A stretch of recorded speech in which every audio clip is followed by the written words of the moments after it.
Also wieso redet ihr Jiddisch? Ich habe angefangen mit Musik. Ich habe gehört viel Musik auf Jiddisch. Und ich kann ein bisschen lernen Hebräisch. Habe ich angefangen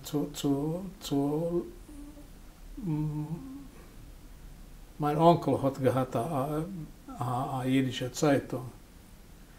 Und dort ist gewesen jiddische Witzen. Kleine Witzen, also das habe ich gekannt lernen. Und dann sehe ich das weitergehen.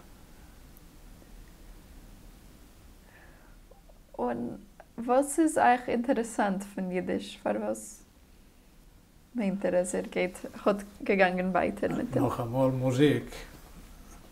Aber ich lerne ein bisschen von den alten Schreiben. Sholem Aleichem habe ich lieb. Yitzchak Bashevi Singers.